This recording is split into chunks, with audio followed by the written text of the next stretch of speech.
शिवारती Bajaj connect हो गए हैं, टेक एक्सपर्ट हैं। स्वागत है। शुरुआत हम शिवारती जी आप ही के साथ कर लेते हैं।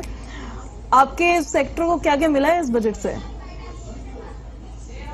पहले तो ये जो बजट आया है, ये जैसे कि मोदी जी ने कहा था कि लक्ष्मी माँ मेहरबान होंगी, तो ये काफी मेहरबान होती नजर आ रही है। ऑल्दो हमें और पता लगेगा इसमें जब इनकम टैक्स बिल पेश होगा पार्लियामेंट में, तो इसमें ओवरऑल बड़ा पॉजिटिव सेंटिमेंट है इस बजट का। और मेरे हिसाब से ये बजट सिर्फ 2025 के लिए नहीं है, ये टारगेट है 2047 का जो विजन है भारत का, ये उसकी तरफ जाता हुआ एक बजट नजर आ रहा है मुझे। क्योंकि अगर आप इसमें देखिए स्टार्टअप्स को जो गवर्नमेंट ने रियायतें दी हैं और जो मिडिल क्लास को रियायतें दी हैं, जो कि हमारा कोर इकोनॉमी बेस है देश को आगे ले जाने के लिए, उनके लिए इतनी पॉजिटिव चीजें डाली गई हैं इसमें, इतनी जो विकसित भारत को विकसित बनाने के लिए जो एलिमेंट्स चाहिए वो काफी इसमें प्रेजेंट किए गए हैं। सबसे बड़ी बात तो पूरे देश की जनता को कंग्रेचुलेट करना चाहिए कि आपको अप टू 12 लाख तक नो इनकम टैक्स, मतलब आप एक लिटरली 12 लाख तक एक टैक्स फ्री इकोनॉमी में रह रहे हो आप, और ये एक काफी बड़ा परसेंटेज है हमारी कंट्री के middle class and upper middle class employees का। सो आई थिंक दिस इज, जिसे आप कह रहे हैं कि शायद आप इंडिया में दुबई में रह रहे हैं, इंडिया में रह के बिकॉज टैक्स फ्री इकोनॉमी के मजे ले सकते हैं आप अप टू 12 लाख।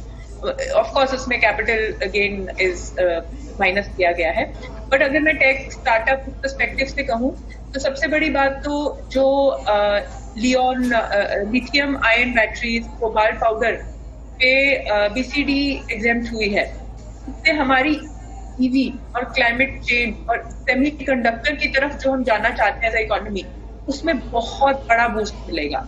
हमारी बड़ी बड़ी कंपनीज जैसे ओला इलेक्ट्रिक एक्सेट्रा जो देश के लिए काम कर रही हैं और देश को आगे बढ़ाना चाहती है, उनके लिए एक बहुत बड़ा बूस्ट है ये। वैसे इंश्योरेंस सेक्टर को बहुत बड़ा बूस्ट मिला है स्टार्टअप इकोनॉमी के पॉइंट ऑफ व्यू से। 100% एफडीआई, 75% थी लास्ट ईयर, अब 100% हो गई है, जो कि बहुत बड़ा बूस्ट मिलेगा इन्वेस्टमेंट्स को आने के लिए in the insurance and insurance tech sector, which is also related to fintech sector in a big way. Startup registration 5 साल तक एक्सटेंड कर दी गई है, अगेन बूस्ट करने के लिए स्टार्टअप इकोनॉमी को। फंड्स ऑफ फंड 10,000 करोड़ और ऐड कर दिए गए हैं उसमें, ताकि और हम इन्वेस्टमेंट्स कर सके। अर्लियर AIF का फंड ऑफ फंड जो था इट वाज 91,000 करोड़, अब वो 10,000 करोड़ और बढ़ा दिया गया उसमें। और इसके अलावा ऑफकोर्स TCS डिक्रिमिनलाइज कर दिया गया है। और सबसे बड़ी बात, मैं एक और चीज इसमें छोटा सा ऐड करना चाहूंगी कि टेक्नोलॉजी सेक्टर को DPI के तौर में काफी बूस्ट मिला है, उसको भी और पब्लिसाइज और पब्लिक कर दिया गया है। उसका भी स्टैक बड़ा निर्मला सीतारमन जी ने कहा है कि हम उसको प्रॉपर वे में पब्लिक कर रहे हैं।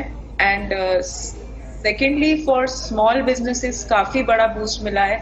अगर आप इस बूस्ट से कितना और फायदा होगा आगे चल करके, इसको लेकर मैं आपके पास वापस लौटूंगी। आप बने रहिए शिवारती जी हमारे साथ। शिवारती जी, आपका रुख करना चाहती हूँ अब टेक सेक्टर की, क्योंकि अगर हम बात करें PM रिसर्च फेलोशिप, जिसके तहत 5 साल में 10,000 फेलोशिप दिए जाएंगे, फिर centre of excellence in AI for education, इसको लेकर भी 500 करोड़ रुपए का एलोकेशन हुआ है।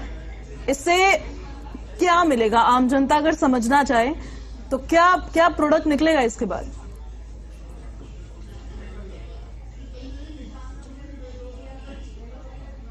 हाँ जी, आपने टेक सेक्टर के पॉइंट ऑफ व्यू से एकदम ही बड़ी अच्छी बात कही है।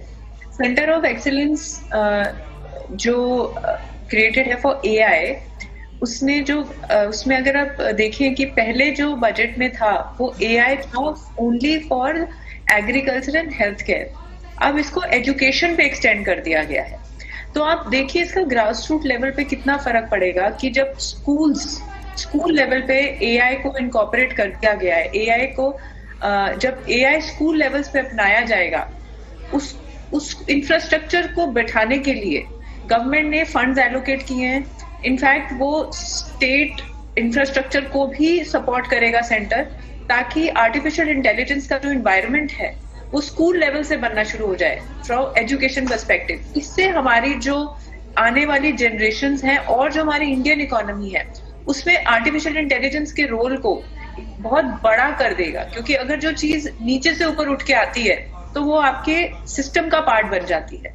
उस वे में हमारी ना सिर्फ एजुकेशन से तो ये शुरू होगा, बट एजुकेशन का जो इसका रिपल इफेक्ट आएगा हजार और एस्पेक्ट्स पे, हमारी इकोनॉमी पे, स्टार्टअप्स पे, हम जैसे काम कर रहे हैं, हमारे जैसे यहाँ बिजनेसेस बन रहे हैं, जैसे कि आपको पता होगा जैसे हमारे चैटबॉट्स हैं, ओपन एआई है, जैसे जो हमारे सिस्टम्स हैं बनने के लिए, तो जो इंडियन सर्वर्स पे हम चाह रहे हैं कि वो होस्ट हों, तो उसका जो पूरी एनवायरनमेंट बनेगा, जैसे आपने डीप सीक के बारे में भी सुना होगा, तो उसको उन चीजों को इनेबल करने के लिए ग्रास रूट लेवल से जो हम कोशिश कर रहे हैं, उसकी तरफ बहुत बड़ा एक स्टेप लिया गया है गवर्नमेंट ने।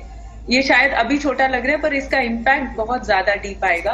और सिमिलरली न्यूक्लियर एनर्जी मिशन में भी गवर्नमेंट ने एक स्मॉल मॉड्यूल रिएक्टर के लिए 20,000 करोड़ एलोकेट किए हैं। तो ये सब जो चीजें हैं ये हमारी इकोनॉमी को बहुत बूस्ट करेंगे, और स्मॉल बिजनेसेस भी टेक्नोलॉजी को बहुत बूस्ट करते हैं। Health care, again medical field भी बहुत बड़ा रोल प्ले करने वाली है, मेडिकल टेक आगे जाके हमारी इकोनॉमी में, और specially it starts from a small business. तो स्मॉल बिजनेसेस को अगर आप एक स्पेशल क्रेडिट कार्ड लिमिट ही दे दें तो वो बहुत दूर तक जाती है उनकी जर्नी में, उनको सर्वाइवल और बड़ा करने में। सिमिलरली यूपीआई की भी क्रेडिट कार्ड लिमिट जैसे सरकार ने बढ़ा के 30,000 रुपए कर दिए। तो ये सब चीजें जो हैं ये छोटी छोटी चीजें बड़े बड़े कदम लेने में बहुत इफेक्टिव रहेंगी इंडियन इकोनॉमी के लिए और भारत को विकसित भारत बनाने के लिए। भारती जी, आपसे मेरा ये सवाल होगा, जो रोजगार होगा, रोजगार का कितना सृजन होगा, युवाओं के लिए क्या होगा, महिलाओं के लिए क्या होगा, तो उसको लेकर ओवरऑल वाइंड अप कमेंट आप इस पर दे दीजिए जो इस बजट में आज बताई गई हैं चीजें उसके लेकर। जी, तो इसमें जो रोजगार पे जो डायरेक्ट इम्पैक्ट आ रहा है, अगर हम जिस वर्क की आप बात कर रहे हैं सोसाइटी में, उस पे डायरेक्ट इम्पैक्ट आएगा जो हमारा इनकम टैक्स 12 लाख तक नहीं लग रहा है, वहां पर सबसे ज्यादा इसका डायरेक्ट इम्पैक्ट आ रहा है। क्योंकि वहां पे आप देखिए कि एक तरह से आप समझिए कि बैठे बैठे लोगों की कुछ परसेंटेज की तनख्वाह बढ़ गई है, तो वहां पे डायरेक्ट स्पेंडिंग और डायरेक्ट सेविंग पे इम्पैक्ट आएगा। एजुकेशन, ये हमारा उस वर्ग के लोगों पे सबसे ज्यादा इफेक्ट इसी आएगा। इसकी हमें ज्यादा क्लैरिटी मिलेगी जब इनकम टैक्स बिल एक बार पेश होगा, जिसमें ज्यादा डिटेल्स मिलेंगी हमें कि किस बिकॉज वहां पे बात चल रही है कि अप टू 50% टैक्स और कम कर दिया जाए शायद कई स्लैब्स। तो ये सब जो हमारी आशंकाएं हैं ये भी दूर होंगी। पर अगर एक लाइन में मैं देखूं कि जो सबसे ज्यादा डायरेक्ट इम्पैक्ट आएगा वो उस क्लास पे आएगा जिसकी स्पेंडिंग पावर बढ़ जाएगी और सेविंग पावर बढ़ जाएगी।